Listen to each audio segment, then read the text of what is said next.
Hello दोस्तों, एक बार फिर से स्वागत है आपका आरएम हिस्ट्री पॉइंट में। आज हम पढ़ने वाले हैं क्लास 8 हिस्ट्री का 13वां अध्याय, स्वतंत्रता के बाद विभाजित भारत का जन्म। बहुत ही इम्पोर्टेंट अध्याय है। यहाँ से आपको बहुत सारे क्वेश्चन देखने को मिलते होंगे, आप देख सकते हैं। तो चलिए समय बिना गवाए हुए हम शुरू करने वाले हैं। लिखा गया है कि आपने पिछले अध्याय में पढ़ा कि लगभग 2 सदियों के संघर्ष के बाद भारत 15 अगस्त 1947 को आज़ाद हुआ। आज़ादी के साथ साथ कई समस्याएं सामने थी। विभाजन ने लगभग 1 करोड़ शरणार्थियों को पाकिस्तान से भारत आने पर बाध्य कर दिया। इनके रहने और काम देने की व्यवस्था करना सरकार के लिए एक बहुत बड़ी समस्या थी। लगभग 500 से अधिक देसी रियासतों के विलय की समस्या भी सामने चुनौती के रूप में खड़ी थी। इन सबों के साथ साथ देश के एक ऐसी राजनीतिक व्यवस्था भी प्रदान करनी थी जो सबके लिए उपयोगी एवं उनकी उम्मीदों के अनुरूप हो। ये आप देख सकते हैं, ये संविधान सभा को संबोधित करते हुए पंडित नेहरू, यहाँ पर लिखा गया है कि बरसों पहले हमने भविष्य को प्रतिज्ञा दी थी और अब वक्त आ गया है जब हम अपने इस वायदे को पूरी तरह से या पूरे रूप में तो नहीं लेकिन काफ़ी हद तक पूरा करेंगे। आधी रात बीते जब सारी दुनिया सो रही होगी, भारत आज़ादी की नींद में जाग उठेगा। एक लम्हा आता है और इतिहास में बहुत कम आता है जब हम पुरानी जिंदगी से निकलकर नई जिंदगी में कदम रखते हैं। जब एक युग खत्म होता है और देश की आत्मा आवाज पाती है। यह उचित है कि इस उचित घड़ी में हम भारत की जनता और उससे भी आगे बढ़कर मानव जाति की सेवा करें। और आज के प्रभात में भारत अपनी निरंतर यात्रा पर चला और बेशुमार सदियों ने उसकी कोशिश और शानदार कमालों की गवाही दी और उसकी नाकामयाबियों को भी अच्छे और बुरे दिन दोनों में भारत ने उन असूलों और सिद्धांतों को कभी नज़र में नहीं हटने दिया। उसने नई ताकत पाई और भारत और शक्ति भी आज बदकिस्मती का लंबा अरसा खत्म होता है और भारत अपने आप को फिर से पहचान रहा है। जिस विजय को आज हम मना रहे हैं वह सिर्फ एक कदम है, अवसर मिलने की एक शुरुआत है उन बड़ी बड़ी सफलताओं और प्राप्तियों की और जो हमारा इंतजार कर रही है। हम में इतनी हिम्मत है, इतना ज्ञान है कि इस मौके को ना जाने दें, इसका लाभ उठाएं और भविष्य की चुनौतियों को मंजूर करें। आज़ादी और शक्ति जिम्मेदारियां लाती है और इन जिम्मेदारियों का बोझ इस सभा पर है जो प्रभुता संपन्न है और भारत की स्वतंत्र जनता की नुमाइंदगी करती है।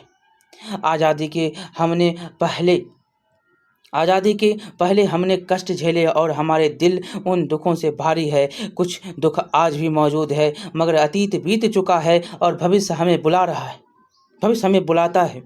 वह भविष्य आरंभ का नहीं है, वह बराबर कोशिश का है, मेहनत का है, ताकि हमने जो वायदे किए थे और आज जो प्रतिज्ञा करेंगे उन्हें पूरा कर सके।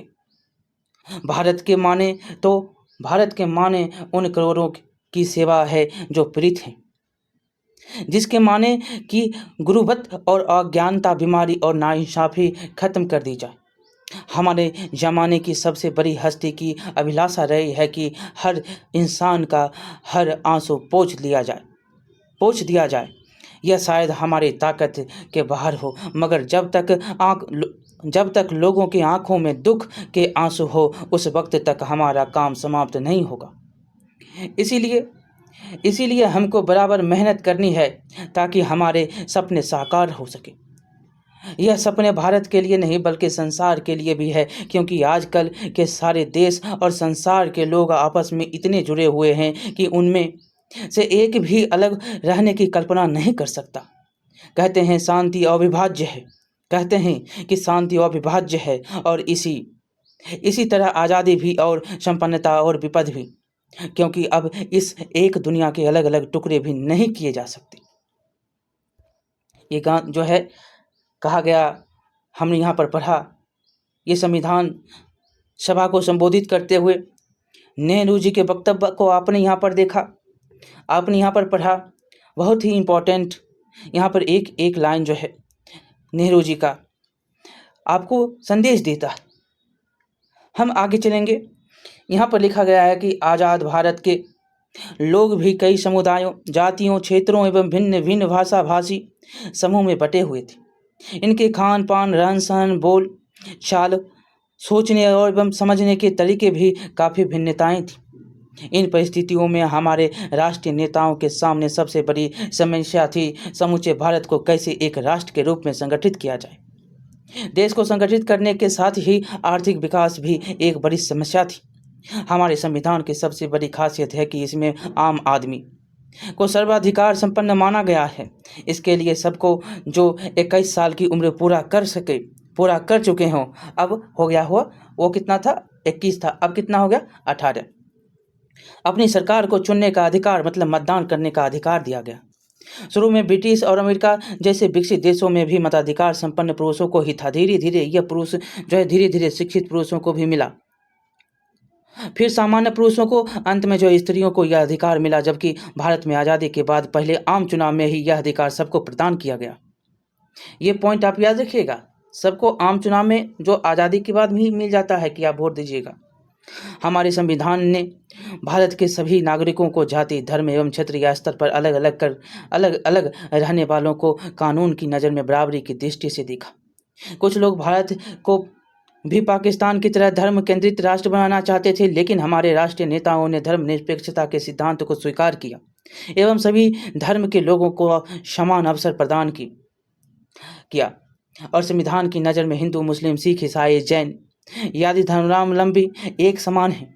लेकिन हमारे संविधान का मानवीय पक्ष यह है कि हमारे जो नागरिक सामाजिक एवं आर्थिक रूप से पिछड़े हुए हो, जिनके साथ असंप्रेषीयता या छुआछूत जैसा व्यवहार किया जा रहा था, उसे विशेष संरक्षण देने का प्रावधान किया। उस समय देश की आबादी लगभग 34.5 करोड़ थी। अन्य के क्षेत्र में आत्मनिर्भर बनने के लिए कृषि के विकास की जरूरत थी, क्योंकि कृषि पर उस समय लगभग 90% जनता निर्भर थी और किसान जो है गाँव में रहते थे। इन्हें कृषि के लिए मानसून मतलब वर्षा पर निर्भर रहना पड़ता था। सिंचाई की व्यवस्था विकसित नहीं थी। अभी भी आपको देखने को मिलता है कि वर्षा के जो है लाले पड़ रहे हैं और यहाँ पर लू से लोगों की जान जा रही है। जून के महीनों में मानसून का जो है महीना प्रथम सप्ताह, द्वितीय सप्ताह हो जाता है और अभी तो अब तीसरा सप्ताह चल रहा है। अभी तक मानसून का कोई अता पता नहीं है। एक जो है चक्रवात के कारण मौसम कैसे बदलता है ये आप देख रहे हैं। बिहार में लू बह रही है, लू चल रही है और लोगों को घर में रहने के लिए कहा जा रहा है। क्यों? ये मानसून है और मानसून पर जब कृषि निर्भर है तो अगर मानसून ही ठीक साथ ना दे किसान का तो क्या होगा? अकाल पड़ेगा, सूखा होगा और लोगों की जो है स्थिति क्या होगी? दयनीय होगी। वही है कि वर्षा नहीं होने से किसानों को तो अकाल का सामना करना ही पड़ता था। कृषकों पर निर्भर अन्य पेशा के लोग जैसे नाई हो गया, बढ़ई, लोहार, कारीगर वर्ग भी संकट की स्थिति में आ जाते थे। शहर में रहने वाले औद्योगिक मजदूरों की स्थिति भी दयनीय थी। उनके जो है बच्चों को शिक्षा एवं स्वास्थ्य की बुनियादी सुविधा भी उपलब्ध नहीं थी। अतः आज़ादी के बाद कृषि के विकास के साथ साथ औद्योगिक विकास की भी आवश्यकता थी, ताकि रोजगार की प्राप्ति के साथ साथ लोगों का जीवन स्तर उठ सके।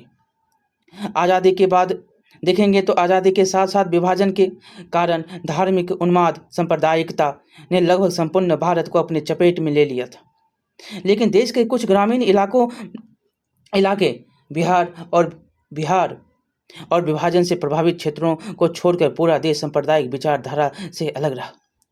इन परिस्थितियों में भारत धर्मनिरपेक्षता के बिना एक संगठित तथा मजबूत राष्ट्र नहीं बन सकता था।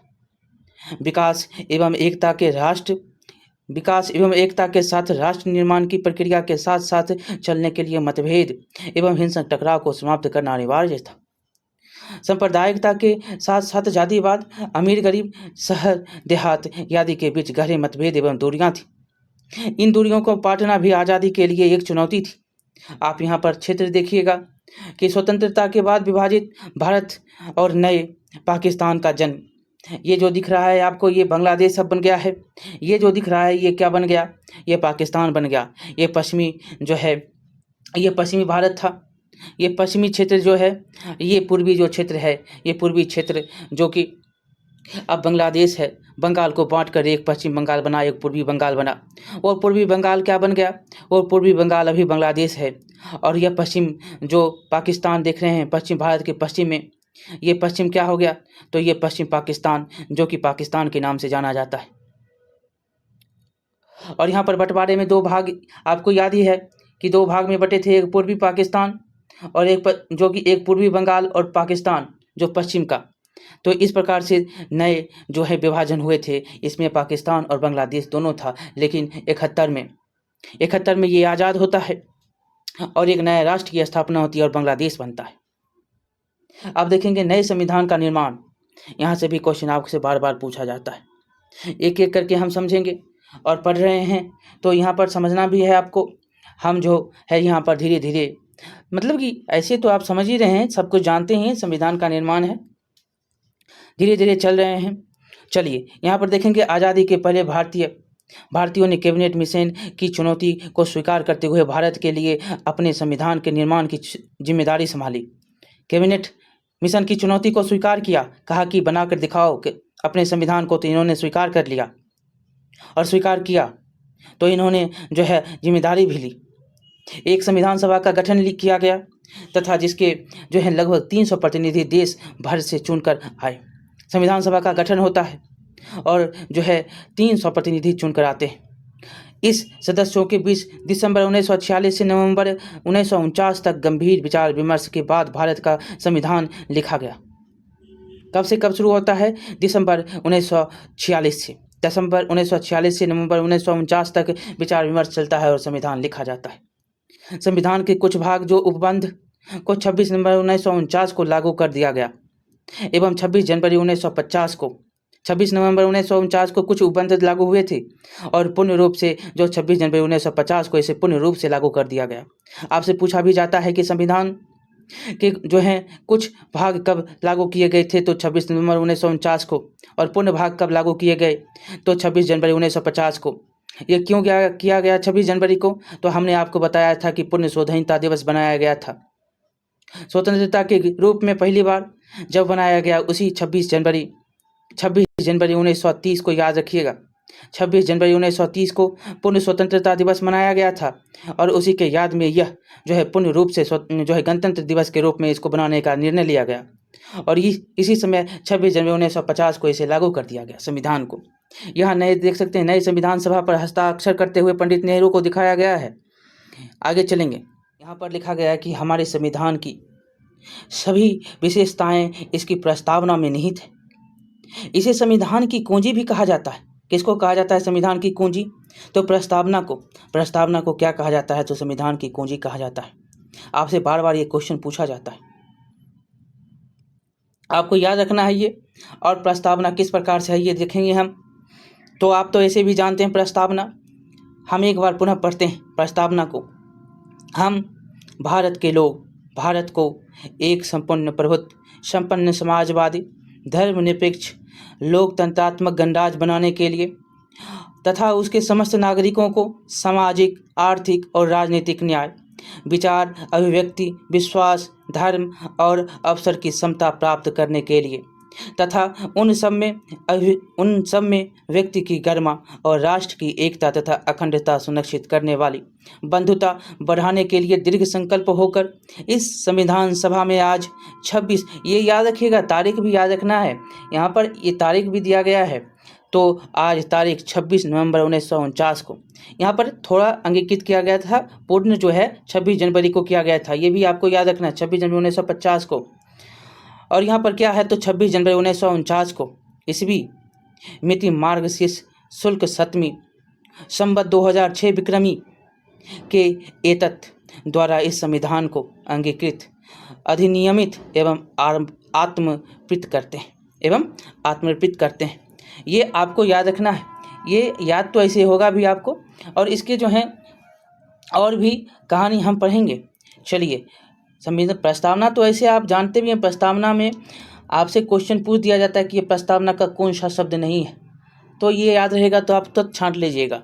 चलिए, अब यहाँ पर देखेंगे कि हमारे संविधान में केंद्र और राज्य सरकार के बीच शक्तियों का स्पष्ट विभाजन किया गया, ताकि केंद्र और राज्य के बीच टकराव ना हो। अगर टकराव की संभावना बनती है तो ऐसी स्थिति में केंद्र का कानून ही प्रभावशाली होगा। संविधान सभा ने लंबे वाद विवाद के बाद देश की सुरक्षा, एकता और अखंडता को ध्यान में रखते हुए केंद्र सरकार को मजबूत और सक्षम बनाने का प्रयास किया। केंद्र सरकार को कराधान, संचार, रक्षा, विदेश नीति की जिम्मेदारी दी गई। ये सारे पॉइंट याद रखना है। कराधान जो सरकार के द्वारा कर लिया जाता, संचार, रक्षा, विदेश नीति। अब जो शिक्षा भी आता है, यहाँ पर कुछ बदलाव हुए हैं, वो भी हम पढ़ेंगे। ये सब जो है जिम्मेदारी किनके हाथों में आई? केंद्र सरकार के हाथों में। और आम आदमी की ज़रूरतों जैसे कि शिक्षा, स्वास्थ्य एवं कानून व्यवस्था को ध्यान में रखते हुए इन सभी जिम्मेदारियों के निर्वहन का भार राज्य सरकार को दिया गया। यहाँ पर आपको याद रखना है केंद्र सरकार को क्या क्या मिलता है, तो कराधान, कर वसूलने का, संचार का, रक्षा का, विदेश नीति का, और आम आदमी की ज़रूरतों को पूरा करने के लिए राज्य सरकार को शिक्षा, स्वास्थ्य, कानून व्यवस्था, ये सब को जो है जिम्मेदारियों का निर्वहन करना राज्य सरकार को दिया गया। उस समय की बात है, अभी की बात आप जानते हैं कुछ बदलाव हुए हैं, लेकिन इस समय की बात को आपको याद रखना है कि इस समय की बातों को आपसे क्वेश्चन पूछा जाएगा। और हमारे संविधान ने केंद्र और राज्य के बीच शक्तियों को 3 सूची में विभाजित किया। आप जानते हैं कि 3 सूची कौन है? केंद्र सूची है, राज्य सूची है और संवर्ती सूची है। आप जानते हैं कि संवर्ती सूची में क्या आता है? दोनों आते हैं, केंद्र और राज्य दोनों आते हैं। संवर्ती में अब जो है शिक्षा भी आता है। हम बदलाव की जो बातें हैं वो पढ़ेंगे, लेकिन यहाँ पर आपको जो है वो जानिए आप कि इसको 3 विभाग में विभाजित किया गया, 3 सूची में, केंद्र सूची, राज्य सूची एवं संवर्ती सूची। संवर्ती सूची में वन, कृषि ऐसे विषयों को रखा गया जिसका स्पष्ट विभाजन नहीं किया गया हो। आप समझ रहे हैं ना? ऐसे जो है क्षेत्र को रखा गया जिसका स्पष्ट विभाजन नहीं था, ये केंद्र का होगा कि राज्य का होगा। संवर्ती सूची पर केंद्र और राज्य दोनों ही कानून बनाने का अधिकार है। क्या है? तो संवर्ती सूची में दोनों बनाएंगे कानून। टकराव या मतभेद की स्थिति में केंद्र का ही कानून प्रभावशाली होगा। संविधान सभा में चर्चा के दौरान कुछ लोगों ने केंद्र के हित की प्रधानता दी और कहा कि जब केंद्र मजबूत होगा तभी वह पूरे देश के लिए सोचने और योजना बनाने में सक्षम होगा। कई सदस्यों ने राज्यों को अधिक स्वायत्तता और आज़ादी देने के पक्ष में दलील दी। उनका कहना था कि वर्तमान व्यवस्था में लोकतंत्र दिल्ली में ही केंद्रित है, इसलिए बाकी देश में इसकी भावना और अर्थ में साकार नहीं हो रहा है। संविधान सभा में भाषा के मुद्दे पर लंबी बहस हुई। अधिकांश लोग अंग्रेजी की जगह हिंदी का अपनाना चाहते थे, लेकिन गैर हिंदी भाषियों ने इसका विरोध किया। और आपको याद होगा कि कैसे यहाँ पर सभी के सभी राज्य भाषा बहुल क्षेत्र से बनते हैं। तमिलनाडु सबसे पहला व्यक्ति जो है ये राज्य होता है, ये आप जानते हैं। आगे देखेंगे यहाँ पर कि टीटी कृष्णामाचारी ने दक्षिण के लोगों की ओर से चेतावनी देते हुए कहा कि अगर उन पर हिंदी थोपी गई तो बहुत सारे लोग भारत से अलग हो जाएंगे, और इस विवाद से बचने के लिए हिंदी को भारत की राज्य भाषा का दर्जा दिया गया।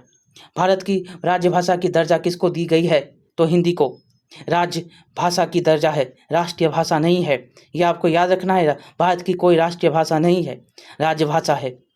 आपसे बार बार पूछा जाता है, सीटेट हो या अन्य जो है कंपटीशन में आप एग्जाम देते हैं तो हिंदी को क्या कहा जाता है? तो भारत की राज्य भाषा है। लेकिन अदालतों सहित अन्य विभिन्न सेवाओं में अंग्रेजी की कामकाज को भाषा अपनाया गया।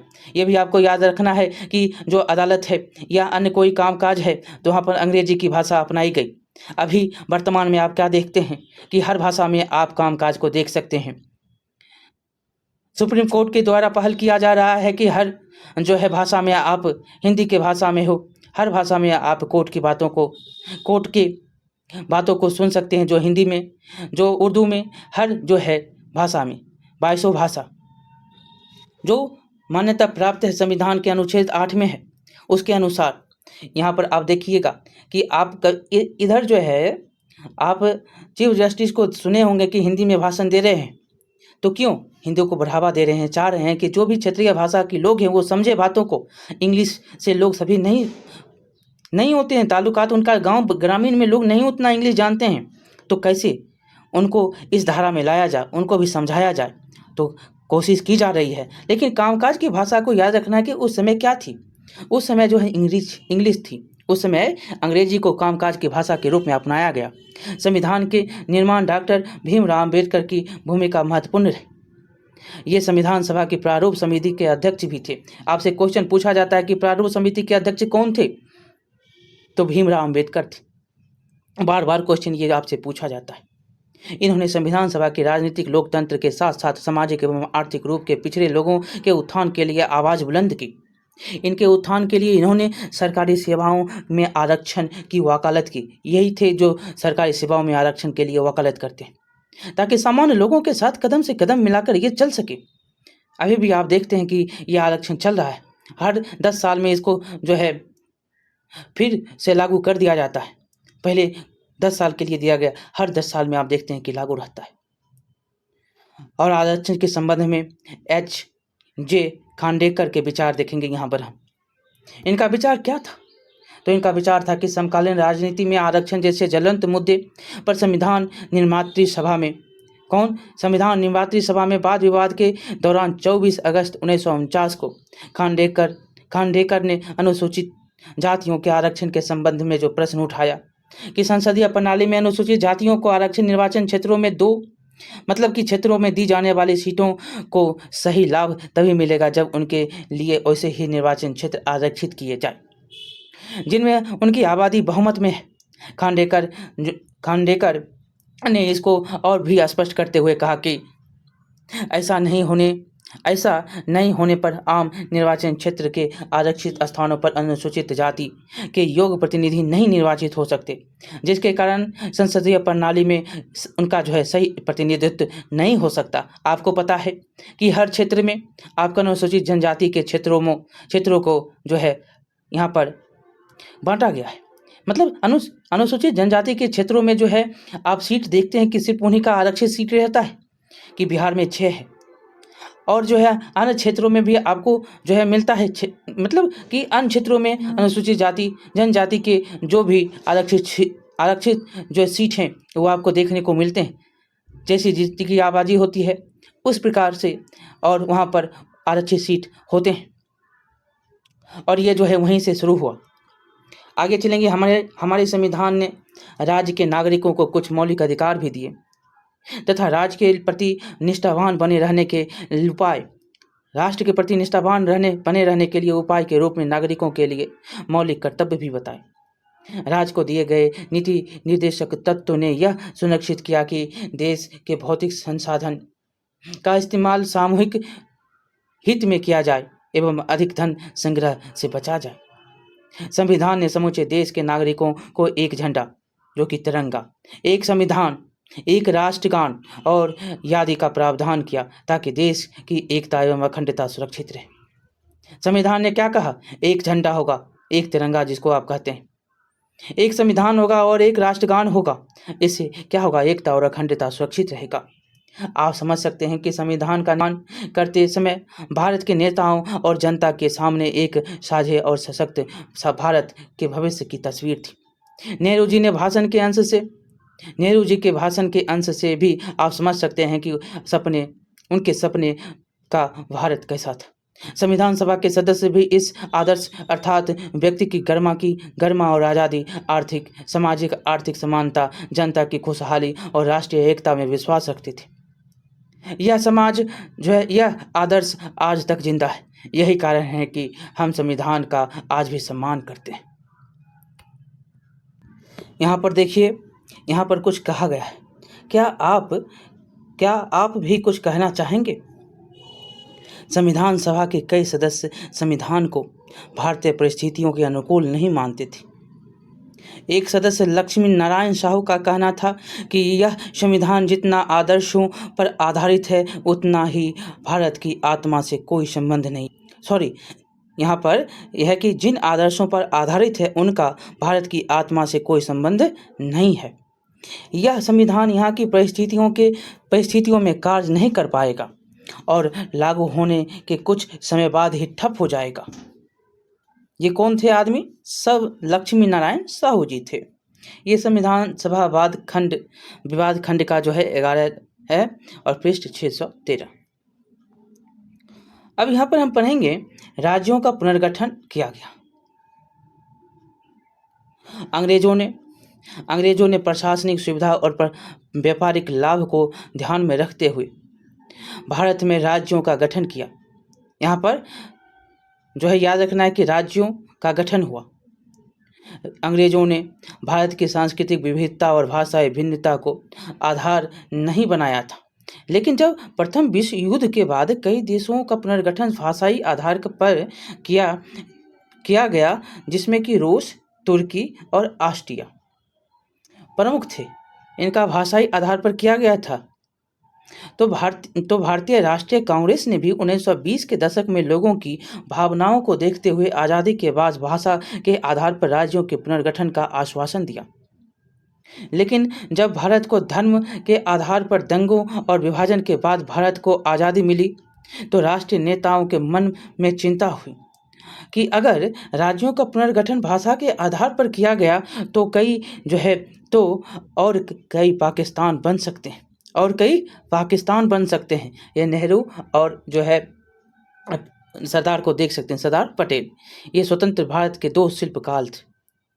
ये दो शिल्पकार पंडित नेहरू और सरदार पटेल। तब क्या होता क्या है? तो इन्हीं परिस्थितियों में नेहरू और वल्लभ भाई पटेल ने भाषाई आधार पर राज्यों के पुनर्गठन का विरोध किया। जब लोगों के द्वारा भाषाई आधार पर राज्यों के गठन की मांग उठी तो पटेल ने कहा, इस समय भारत की पहली और अंतिम जरूरत है कि इसे एक राष्ट्र बनाया जाए।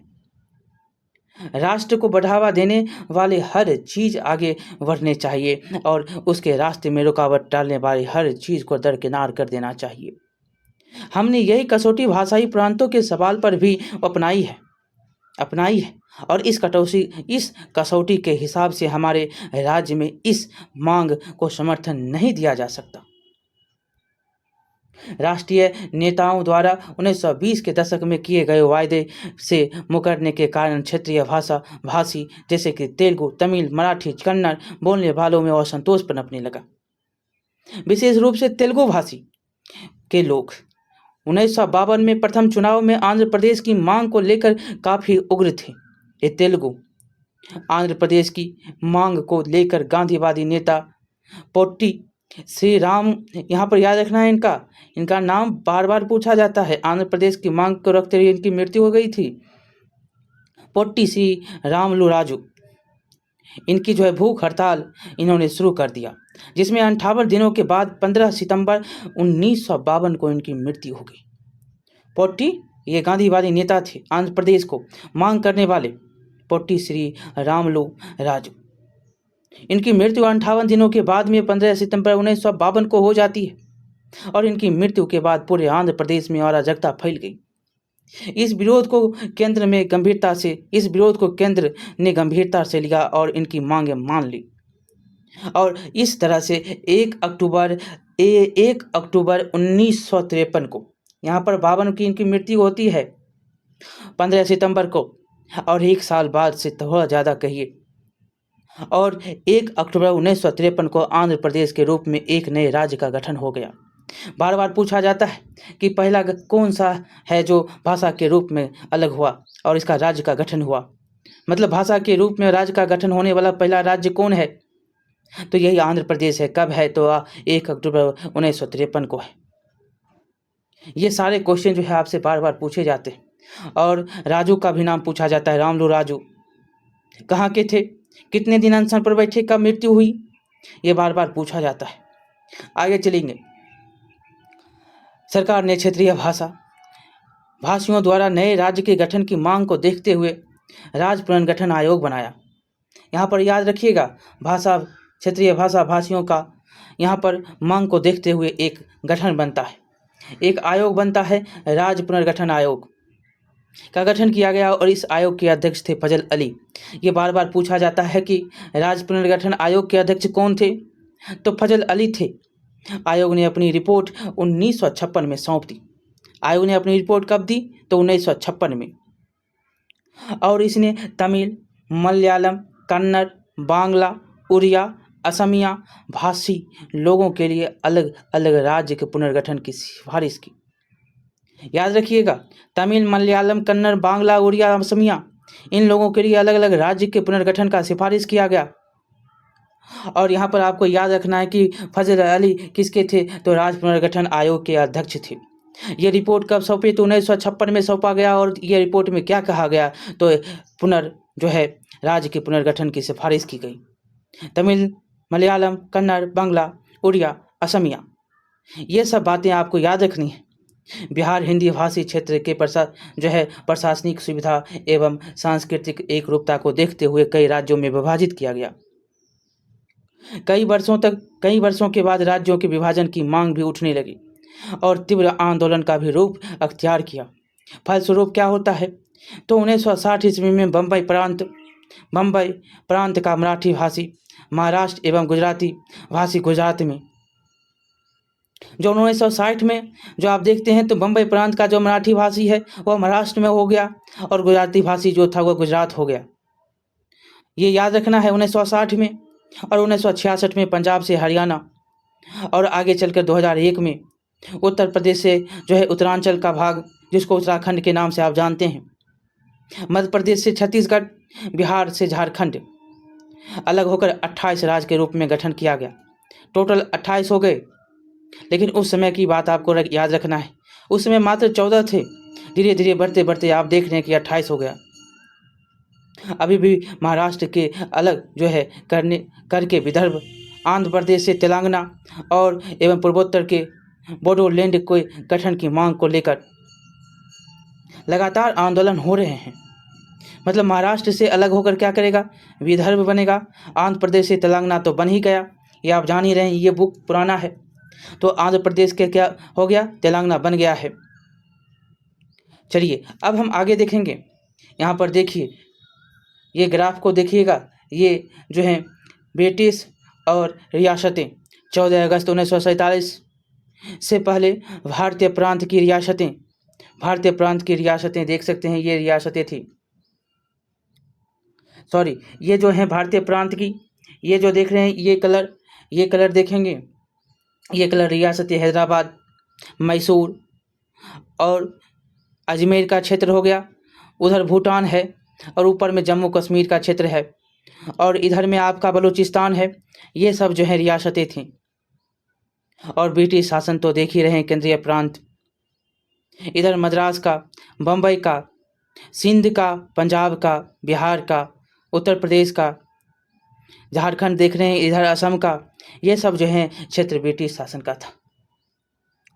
अब इधर देखेंगे तो एक चित्र इधर भी आपको देखने को मिलता है, जो भूतपूर्व रियासतें थी और अन्य राज्य थी। ये अन्य राज्य देख रहे हैं, ये अन्य राज्य हैं, बिहार हैं, उत्तर प्रदेश हैं, उड़ीसा है, आंध्र प्रदेश मद्रास है, बम्बई है, ये सभी अन्य राज्य हैं।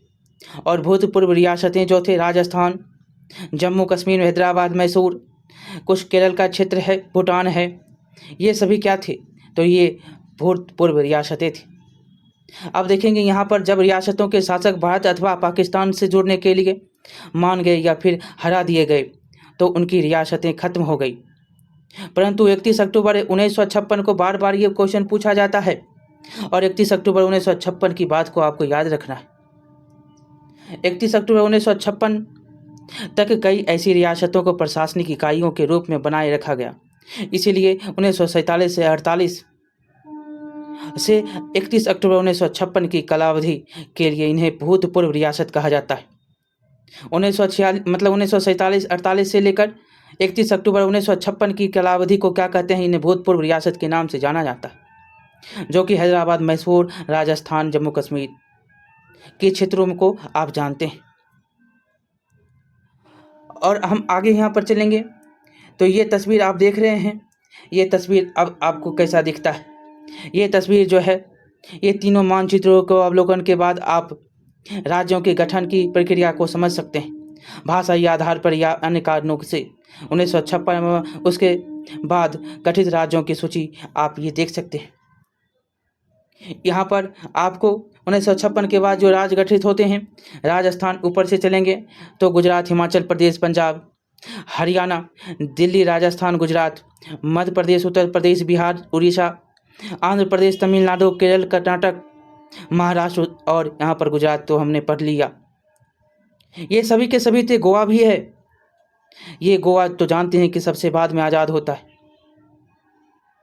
और यहाँ पर हम पूरब की ओर चलते हैं तो अरुणाचल प्रदेश, असम, मेघालय, नागालैंड, मिजोरम, बांग्लादेश तो आप जान ही रहे हैं बांग्लादेश है। ये पहले क्या था? 1956 तक तो ये पाकिस्तान था। 71 में आज़ाद होता है, तब यह बांग्लादेश बनता है, पूर्वी बंगाल। अब हम आगे चलेंगे। इस चित्रों को देखने के बाद यहाँ पर विकास की यात्रा को हम पढ़ेंगे। विकास की यात्रा किस प्रकार से होती है और विकास की यात्रा में क्या क्या आपको देखने को मिलता है। ये पुल, सिंचाई, अन्य योजनाएं शुरू होती हैं। उन योजनाओं के बारे में हम पढ़ेंगे। तो चलिए शुरू करते हैं विकास की यात्रा को। यहाँ पर हम देखेंगे जो विकास की यात्रा होती है कि ये पंचवर्षीय योजना पर नेहरू जी ने क्या कहा कि पंचवर्षीय योजना में देखते हैं कि यहाँ पर देखने को हमको मिलता है कि प्रधानमंत्री जवाहरलाल नेहरू जो है योजना प्रक्रिया के भारी समर्थक थे। उन्होंने विभिन्न राज्यों के मुख्यमंत्रियों के नाम लिखे अपने पत्रों में। उन्होंने कहा कि आदर्शों मतलब नियोजन के आदर्शों और उद्देश्यों का व्याख्या किया।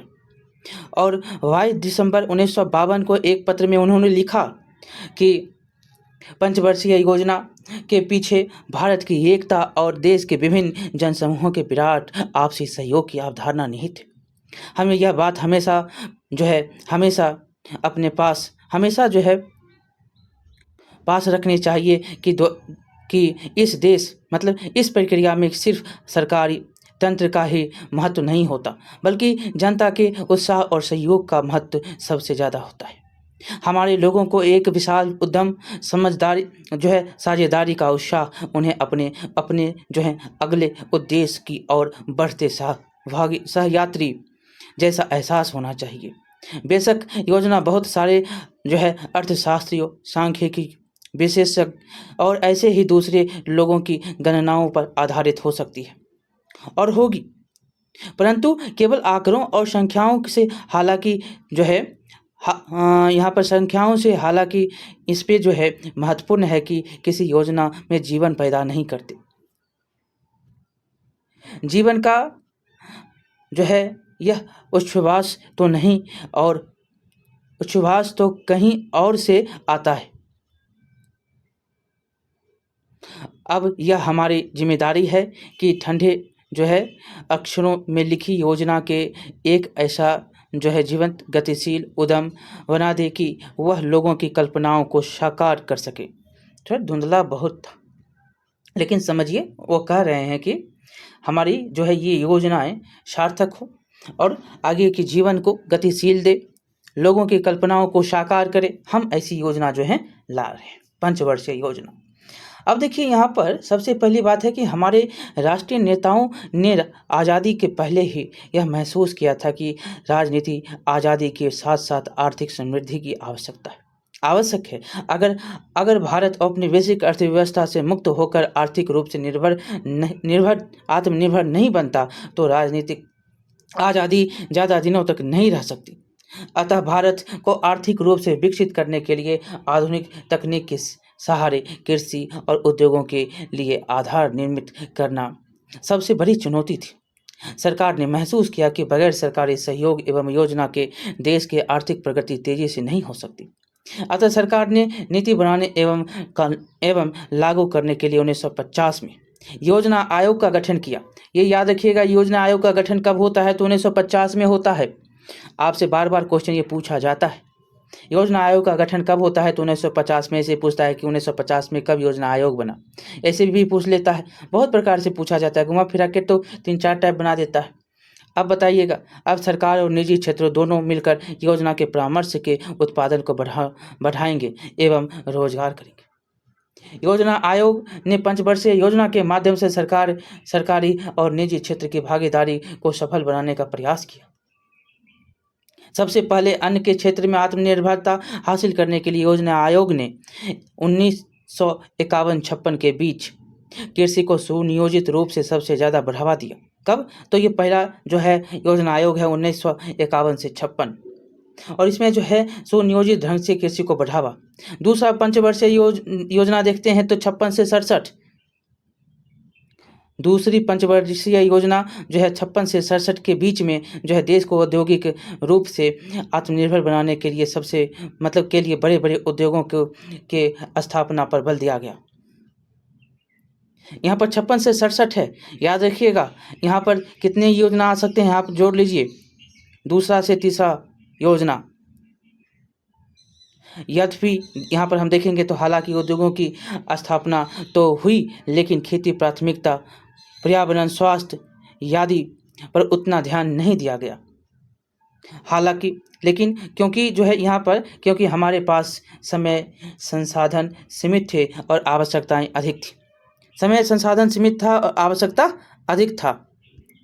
यहाँ पर आपको 2 पंचवर्षीय योजनाओं के बारे में बताया गया। ये देखिए 56 से 67, इसमें दूसरा पंचवर्षीय योजना है पूर्ण उद्योग का। तीसरा पंचवर्षीय योजना है 61 से 66 खाद्य और उद्योग का। यहाँ पर देख सकते हैं कि पूर्ण उद्योग का जो है यहाँ पर बड़े बड़े उद्योगों की स्थापना पर बल दिया गया, और उद्योग में जो है स्थापना हुई, लेकिन खेती, प्राथमिक शिक्षा, पर्यावरण ये सब पर ध्यान नहीं दिया गया। और जब ध्यान नहीं दिया जाएगा तो क्या होगा, आप जान सकते हैं कि दूसरा पंचवर्षीय योजना, आप पहला पंचवर्षीय योजना कहेगा तो क्या होगा, तो कृषि, बिजली, सिंचाई पर जो है जोर दिया गया। दूसरा पंचवर्षीय योजना 56 से 61 पूर्ण उद्योग पर जोर दिया गया, और तीसरा पंचवर्षीय योजना जो कि खाद्य और उद्योग दोनों पर जो है जोर दिया जाता है 61 से 66। आपको यहाँ पर याद रखना है। आगे चलेंगे, जो कि भविष्य में पर्यावरण में होने वाली क्षति को ध्यान में रखते हुए गांधी जी की अनुयायी मीरा बहन ने 1949 में ही कहा था कि विज्ञान और मशीनरी के द्वारा कुछ समय तक भारी फायदा हो सकता है, लेकिन आखिरकार तबाही ही मिलेगी। हमें कुदरत के संतुलन के पुराने नियमों के हिसाब से अपनी जिंदगी चलानी चाहिए, तभी हम स्वस्थ और नैतिक रूप से सभ्य प्रजाति के रूप में जीवित रह पाएंगे। ये देख सकते हैं बोकारो इस्पात संयंत्र केंद्र खोला गया। ये बोकारो इस्पात संयंत्र, और यह जो है उद्योग के क्षेत्र में खोला गया था। उद्योग के कारण ये देख सकते हैं ब्राउन रिफाइनरी, यही सब जो है यहाँ पर देखेंगे तो हमारी सरकार ने विश्व के विकसित देशों के सहयोग से भिलाई, दुर्गापुर, बोकारो, राउरकेला आदि जगहों पर बड़े बड़े उद्योग लगाए, और इसी तहत भारत ने 11वीं पंचवर्षीय योजना तक कृषि, उद्योग, विज्ञान तथा तकनीक, शिक्षा आदि के क्षेत्र में निजी एवं सार्वजनिक क्षेत्रों की भागीदारी से काफ़ी प्रगति कर ली। आज भारत का विकास दर चीन के बाद विश्व के दूसरे स्थान पर। हर व्यक्ति को काम उपलब्ध कराने के लिए महात्मा गांधी मनरेगा के नाम से जानते हैं आप, कोई व्यक्ति भूखा न रहे उसके लिए खाद्य सुरक्षा की गारंटी, खाद्यान्न आपको मिलता है 5 kg का योजना, और सरकार काफ़ी इससे संजीदा है। कोरोना के समय में आपने देखा कि लोगों को 5 kg जो है सुविधा फ्री में दी गई, मतलब कि अनाज जो है फ्री में दिया गया, अभी भी आपको मिल रहा होगा। ये क्या है, लोग भूखे ना सोए, इसके लिए। आगे है कि 1990 के दशक में तेज आर्थिक विकास के साथ साथ औद्योगिक क्षेत्र में ढांचागत परिवर्तन हुआ। सूचना एवं संचार के क्षेत्र में क्रांति ने कंप्यूटर, सॉफ्टवेयर और हार्डवेयर, आधुनिक संचार एवं परिवहन के साधनों तथा 2 पहिया एवं 4 पहिया वाहनों एवं टेलीफोनों, ये देख सकते हैं हैदराबाद का सॉफ्टवेयर सेंटर है। यादी सेवा क्षेत्रों में आप देखते हैं सेवा यादी के क्षेत्र में अप्रत्याशित वृद्धि हुई। कंप्यूटर सॉफ्टवेयर के क्षेत्र में भारत ने एक नई पहचान बनाई।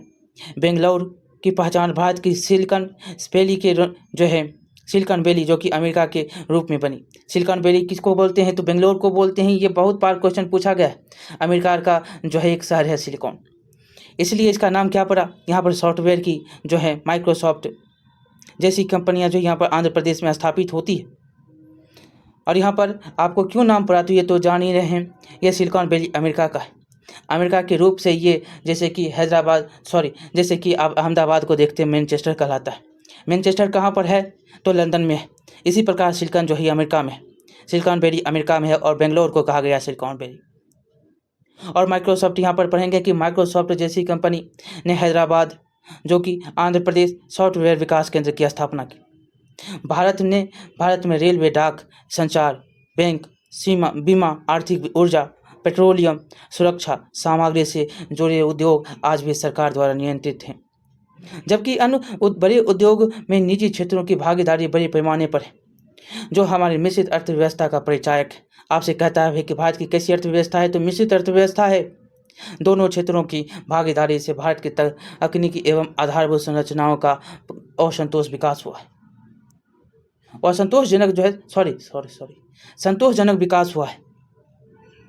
फलस्वरूप आज़ादी के बाद जनसंख्या में 3 गुनी से अभी अधिक वृद्धि के बावजूद प्रति व्यक्ति आय में भी लगभग 3 गुनी की वृद्धि हुई है।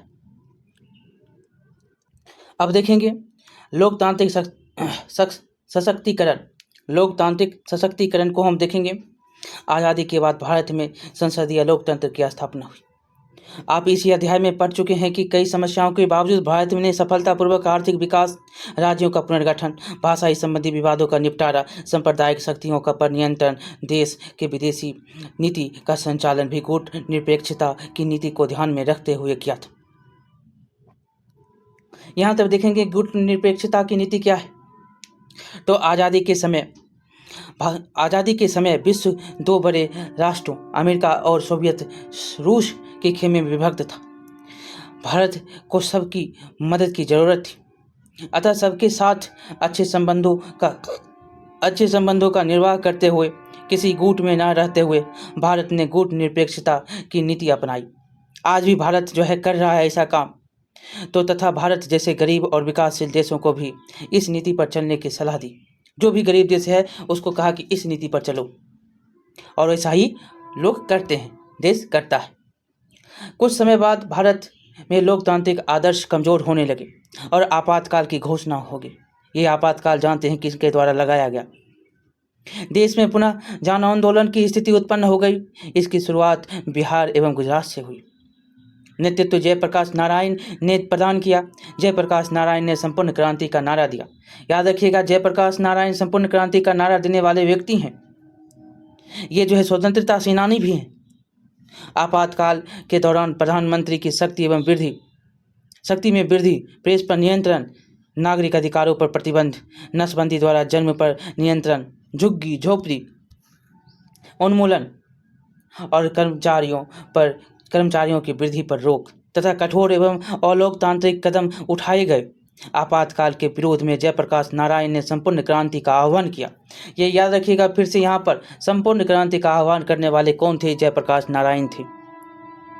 आपसे बार बार क्वेश्चन पूछा जाता है, और यही जो है आपातकाल के विरोध में शुरू हुआ संपूर्ण क्रांति का नारा देने वाले जयप्रकाश नारायण।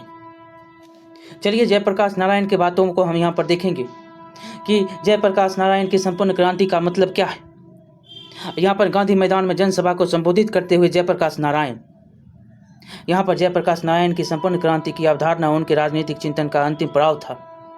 जयप्रकाश नारायण ने छात्रों एवं युवाओं को राजनीतिक दलों से अलग रहकर देश के सामाजिक तथा राजनीतिक व्यवस्था में बुनियादी परिवर्तन लाने का सुझाव दिया। यहाँ पर से आपको देख रहे हैं नीतीश बाबू हैं, यहीं पर आपको देख रहे हैं लालू जी हैं। यही सब जो है यही जो संपूर्ण क्रांति से निकले हुए नेता है। यहाँ पर जो है व्यवस्था बुनियादी परिवर्तनों को लाने का सुझाव दिया। छात्र एवं युवा शक्ति के उदय का कारण सरकारी तंत्र में व्याप्त भ्रष्टाचार, देश की खराब आर्थिक स्थिति एवं नौजवान में व्याप्त बेरोजगारी। 5 जून 1974 याद रखिएगा, 5 जून 1974 को पटना के गांधी मैदान में जयप्रकाश नारायण ने छात्रों को संबोधित करते हुए संपूर्ण क्रांति का विचार दिया।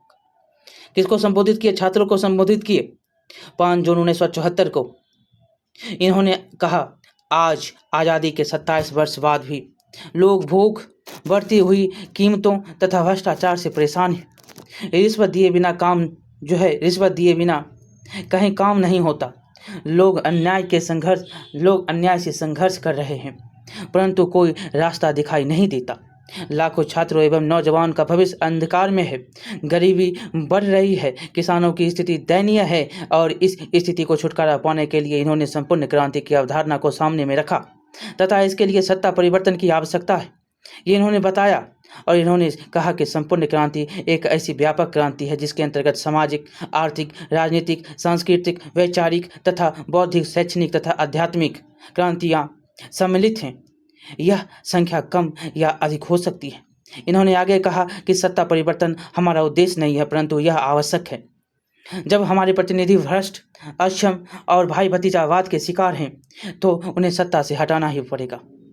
इसके बाद ही व्यक्ति तथा समाज में परिवर्तन के लिए काम करना होगा। उसके बाद देखिए क्या होता है। तो जयप्रकाश नारायण ने भ्रष्टाचार पर नियंत्रण के लिए लोकपाल जैसी स्वशासी संस्था की स्थापना की आवश्यकता बताई। लोकपाल, ये आप जानते हैं कि इसके लिए जो है अन्ना हजारे भी लड़े। तो यहाँ पर लोकपाल की जैसी स्वशासी संस्था की स्थापना की जो है आवश्यकता बताई। इन्होंने महंगाई पर नियंत्रण के लिए साथ साथ कृषि एवं औद्योगिक मजदूरों की दशा सुधारने पर भी बल दिया।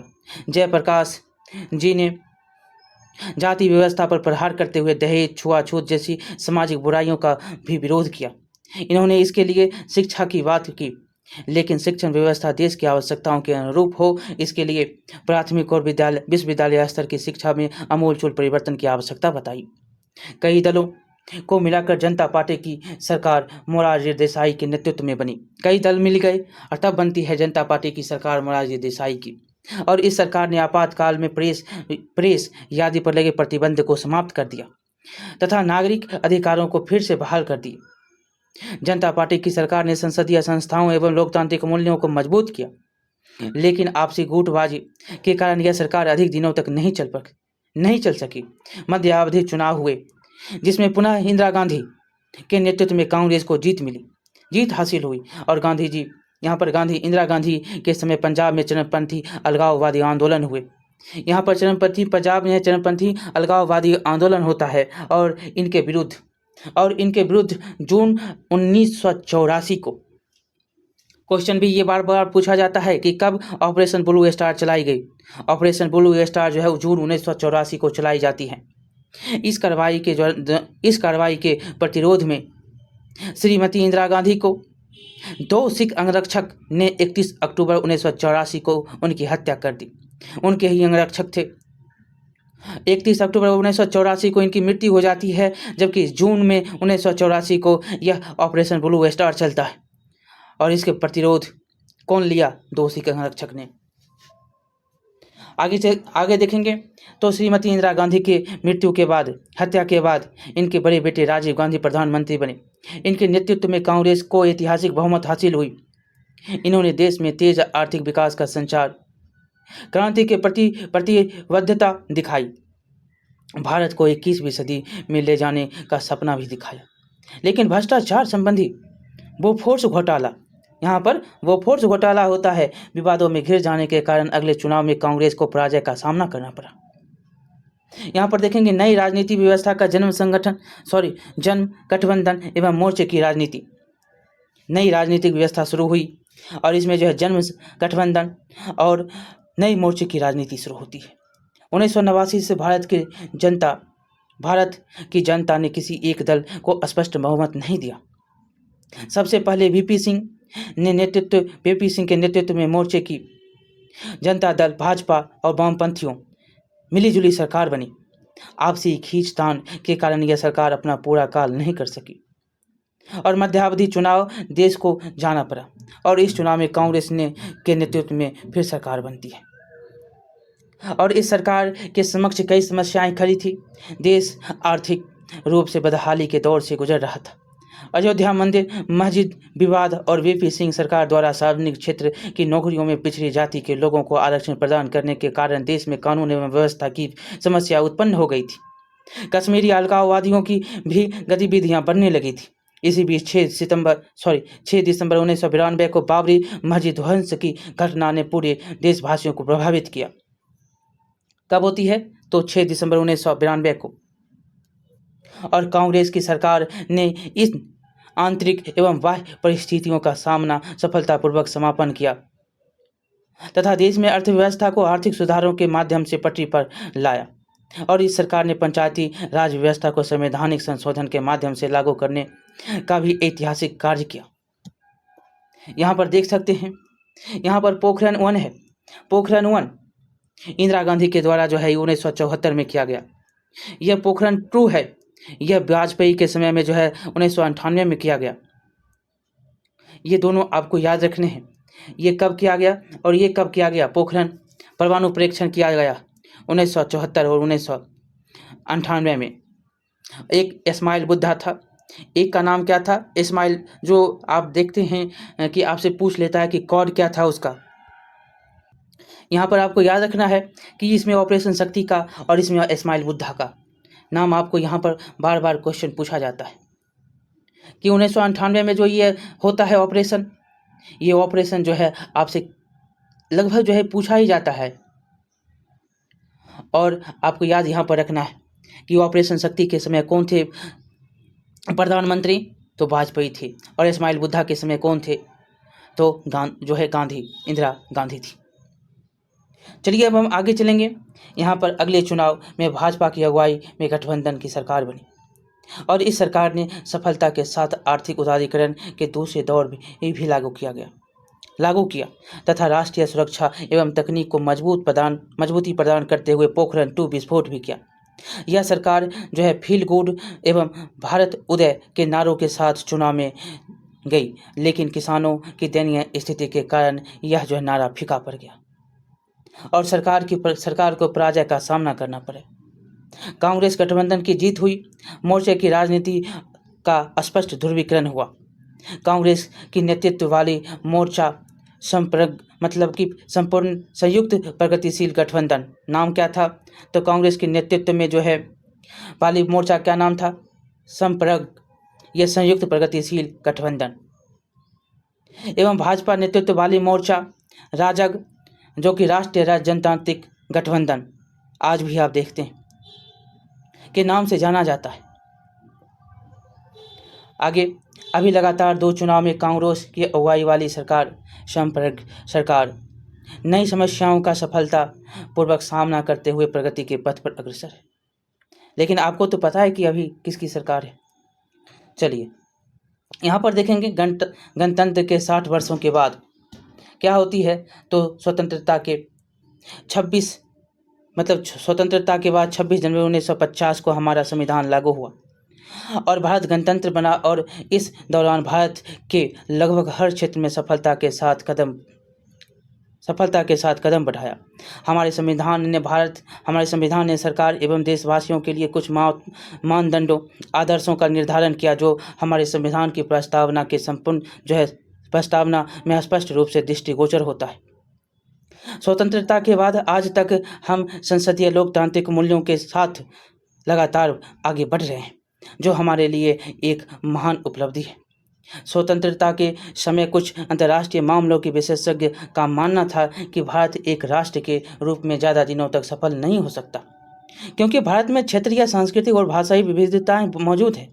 हर क्षेत्र में या समूह अपनी ज़रूरतों के हिसाब से अलग अलग राष्ट्र की मांग करेगा और देश बिखर जाएगा। पिछले कुछ वर्षों में भारत में अलगाववादी आंदोलन भी हुए, लेकिन इनसे देश की एकता एवं अखंडता को कोई नुकसान नहीं पहुंचा। ये देखेंगे भारत में किन किन क्षेत्रों में अलगाववादी आंदोलन हुए, इनसे देश को क्या क्या नुकसान झेलने को पड़े, आप अपने शिक्षक से चर्चा कर सकते हैं। अभी भी आप क्या देखते हैं कि अभी भी आपको पंजाब के क्षेत्रों में खालिस्तान की मांग होता है, कहता है कि मेरा जो है एक अलग राज्य हो। ये अभी भी मांग हो रहे हैं। चलिए आगे देखेंगे।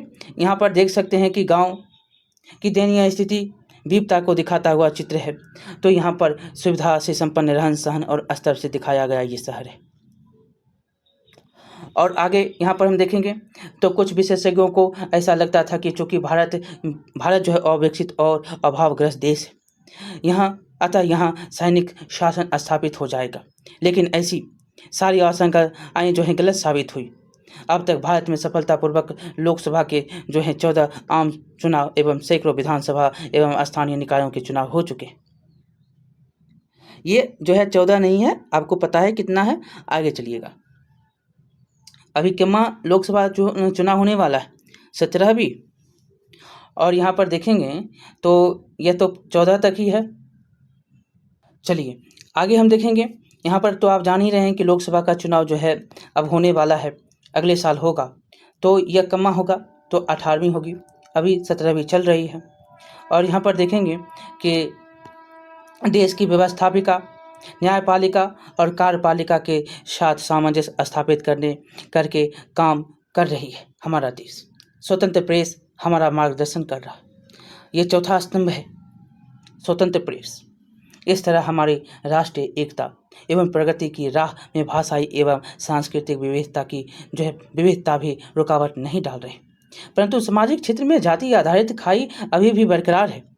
आज भी हमारे दलित समुदाय के लोग भेदभाव, छुआछूत के शिकार हैं। इन्हीं ग्रामीण क्षेत्रों में उपेक्षा भरी निगाहों से देखा जाता है। इनके लिए जीने की जो न्यूनतम आवश्यकताएं हैं उनका भी अभाव है।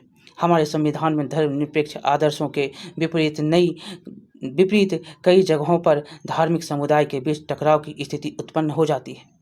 हमारा देश आर्थिक रूप से समृद्ध हो रहा है, लेकिन गरीबों और अमीरों के बीच खाई बढ़ती जा रही है। कुछ लोग अच्छे घरों में सारी सुविधाएं से युक्त जीवन व्यतीत करते हैं, तो कुछ लोगों को जी तोड़ मेहनत के बाद भी दोनों शाम खाना जो है नसीब नहीं होता। अमीर लोग अपने बच्चों के साथ स्वास्थ्य लाभ लेने के लिए पहाड़ों पर छुट्टियां बिताने चले जाते हैं, लेकिन गरीब बच्चों की क्या होती है, इलाज के लिए डॉक्टर तक उपलब्ध नहीं है। अमीर अपने बच्चों को विदेश में पढ़ाते हैं और बेहिसाब पैसा खर्च करते हैं, लेकिन गरीब अपने बच्चों को स्कूल भेजने में असमर्थ पाते हैं। आप पढ़ चुके हैं कि हमारा संविधान भारत के सभी नागरिकों को समान अधिकार प्रदान करता है, सामाजिक आर्थिक क्षेत्र में पिछड़े हुए लोगों को सशक्तिकरण का प्रयास करता है। लेकिन स्वतंत्रता के समय हमारे राजनेताओं ने जो सपना देखा था, क्या हम उसे प्राप्त कर पाए? स्पष्ट है कि नहीं, स्पष्ट रूप से नहीं। हम हर क्षेत्र में सफल होने का दावा नहीं कर सकते, फिर भी हम विफल नहीं हैं। यहाँ पर देखेंगे, क्या आपने भी सपनों का जो है भारत ऐसा हो सकता है? क्या आपके भी सपनों का भारत ऐसा हो सकता है? ये देख सकते हैं एक स्वतंत्र विदेशी नीति की चाह क्या है। और यहाँ पर पहले हम एक स्वतंत्र विदेशी नीति की चाह पढ़ेंगे, उसके बाद यह अभ्यास आपका समाप्त होगा। हम देखेंगे यहाँ पर जो है धुंधला तो दिखाई दे रहा है, लेकिन हम पढ़ेंगे। यहाँ पर है, जिस समय भारत को आज़ादी मिली तब तक दूसरे विश्व युद्ध की तबाही को कुछ ही समय हुआ था। 1945 में गठित की गई अंतर्राष्ट्रीय संस्था संयुक्त राष्ट्र, याद रखिएगा कब गठित होती है संयुक्त राष्ट्र अंतर्राष्ट्रीय संस्था है ये 1945 में, अभी अपने शेषावस्था में थी। 1950 और 60 के दशकों में शीत युद्ध का उदय हुआ, शक्तिशाली देशों के बीच प्रतिद्वंद्विता पैदा हुई और अमेरिका व सोवियत संघ के बीच वैचारिक टकराव गहरे होते गए। फलस्वरूप दोनों देशों ने अपने समर्थक देशों को मिलाकर सैनिक गठबंधन बना लिए। यही समय था जब औपनिवेशिक साम्राज्य ध्वस्त हो रहे थे और बहुत सारे देश स्वतंत्रता प्राप्त कर रहे थे। प्रधानमंत्री जवाहरलाल नेहरू नव स्वाधीन भारत के विदेश मंत्री थे। उन्होंने इस संदर्भ में स्वतंत्र भारत की विदेश नीति की रूपरेखा तैयार की। गुटनिरपेक्ष आंदोलन इसी विदेश नीति का मूल आधार था। मिस्र, यूगोस्लाविया, इंडोनेशिया, घाना और भारत के राजनेताओं के नेतृत्व में गुटनिरपेक्ष आंदोलन में दुनिया के देशों से आह्वान किया कि वे इन दोनों मुख्य सैनिक गठबंधनों में शामिल ना हो, परंतु गठबंधनों ने दूर रहने की इस नीति का मतलब अलग थलग या तटस्थ रहना नहीं था। अलग अलग रहने का मतलब था कि विभिन्न देश अंतर्राष्ट्रीय मामलों से दूर रहे, जबकि भारत जैसे गुटनिरपेक्ष देश तो अमेरिका और सोवियत गठबंधनों के बीच सुलह सफाई में एक अहम भूमिका अदा कर रहे थे।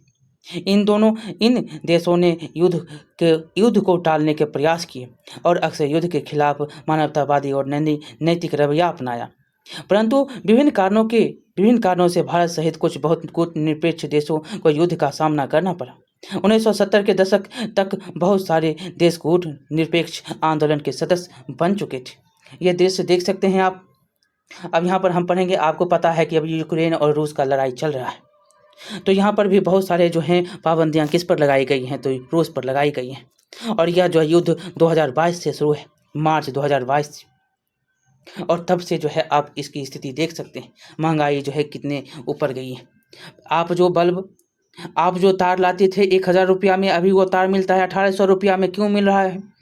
आप जो आटा खरीदते थे 25 रुपये केजी, अभी मिल रहा है 40 रुपये केजी, क्यों मिल रहा है? ये सारे जो हैं युद्ध के प्रभाव आपको देखने को मिल रहे हैं।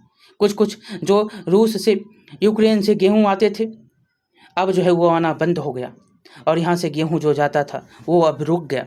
निर्यात आयात दोनों जो है यहाँ पर क्या हुए, बाधित हैं। लेकिन रूस से तेल जो है ज़्यादा कच्चा माल जो मंगाया जा रहा है। ये भी आप जानते हैं कि अभी की स्थिति क्या है रूस की और यूक्रेन और विश्व की। अब देखिए यहाँ पर हम पढ़ेंगे, क्या आपने भी सपनों का भारत ऐसा हो सकता है? क्या आपके भी सपनों का भारत ऐसा हो सकता है? क्या आने वाले दिनों में हमारा भारत ऐसा हो सकता है जहां गांव और शहरों के बीच का अंतर कम हो जाए? ऐसा भारत जहां कृषि, उद्योग और रोजगार बेहतर तालमेल के साथ काम करे। ऐसा भारत जहां पर बिजली, जो कि ऊर्जा, सड़क और आवास और पानी सबके लिए उपलब्ध हो। ऐसा भारत ऐसा राष्ट्र बने जहां सभी का इलाज हो। यहाँ की सरकार भरोसेमंद, पारदर्शी और भ्रष्टाचार मुक्त हो। यहाँ से गरीबी और निरक्षरता जड़ से समाप्त हो जाए। बच्चे और महिलाएं अत्याचार और शोषण से मुक्त हो जाए, और समुदाय का रहने वाला हर व्यक्ति अलग अलग महसूस ना करे। भारत को विकसित बनाने के लिए हमें पूरी ईमानदारी और निष्ठा से काम करने की जरूरत है। कृषि और खाद्य प्रसंस्करण, शिक्षा और स्वास्थ्य सुरक्षा, सूचना और संचार तकनीक, भरोसेमंद इलेक्ट्रॉनिक पावर तकनीक, आत्मनिर्भरता आदि क्षेत्रों में सामंजस्य स्थापित करना ही होगा। हमें गाँव की तरफ लौटकर मूलभूत सुविधाएं उपलब्ध करानी ही होगी, और जो आज शहरों में उपलब्ध है। अगर शहर की सुविधाएं गाँव में आई तो विदेश में काम कर रहे लोग अपने देश लौटेंगे और भारत को समृद्ध बनाएंगे। तो इस प्रकार से आपका चैप्टर होता है समाप्त। ठीक है, तो यहाँ पर क्वेश्चन अब पहला क्या है? पहला क्वेश्चन है कि वर्षों पहले हमने भविष्य को प्रतिज्ञा दी थी, किसके भाषण का अंश है? तो ये जवाहरलाल नेहरू के भाषण का अंश है, हमने ऊपर पढ़ा था। अब दूसरा है कि आज़ादी के समय भारत के पास कौन सा समस्या नहीं था? तो नेतृत्व करने की समस्या नहीं थी, शरणार्थी की समस्या थी, देशी रियासतों की समस्या थी, और जो है पुनर्वास की समस्या थी, रियासत के विलय का। और इनमें से कौन सा सही नहीं है? तो भारत के आज़ादी के समय 34.5 करोड़ जो है जनसंख्या सही था, एकदम सही है। और भारत जो है खाद्यान्न में आत्मनिर्भर था, एकदम गलत है, ये नहीं था। और जनसंख्या जो है 90% जनता कृषि पर निर्भर थी, ये भी सही है। और चौथा है कि भारत उद्योग में कमी था, ये भी सही है। अगला है कि भारत के समय सबसे बड़ी समस्या क्या थी? तो धार्मिक उन्माद, हिंदू मुस्लिम। अगला है कि भारत में जो है भाषा के आधार पर सबसे पहले किस राज्य का गठन किया गया? तो किसका गठन किया गया? तो ये आंध्र प्रदेश था। कौन था? तो आंध्र प्रदेश। अगला है कि अगर हिंदी उन पर थोपी गई तो बहुत सारे लोग भारत से अलग हो जाएंगे। ये किसने कहा था? ये भी आपको याद रखना है, ये थे कृष्णमाचारी। ये देखिए कृष्णमाचारी। अगला है कि संपूर्ण क्रांति का नारा किसने दिया? जयप्रकाश नारायण ने। और अगला है कि भाषाई आधार पर राज्यों के पुनर्गठन का विरोध किसने किया? तो ये थे पटेल और जवाहरलाल नेहरू, दोनों ने किया था पहला। अब अगला देखिएगा कि पोखरण 1 के परीक्षण के जो है किसके प्रधानमंत्रित्व काल में जो है होता है? प्रधानमंत्रित्व काल में होता है। तो ये इंदिरा गांधी पहला, दूसरा में वाजपेयी जी हैं। 10वां क्वेश्चन है कि संविधान सभा के अध्यक्ष के रूप में किसने हस्ताक्षर किए? तो ये जवाहरलाल नेहरू थे। तो इस प्रकार से आपका होता है ये चैप्टर समाप्त। मिलिए अगले चैप्टर में, आज ही सब करेंगे समाप्त। ठीक है, बस 2 ही चैप्टर थे, ये समाप्त हुआ, अगला त्वत बनेगा और वो भी त्वत समाप्त होगा।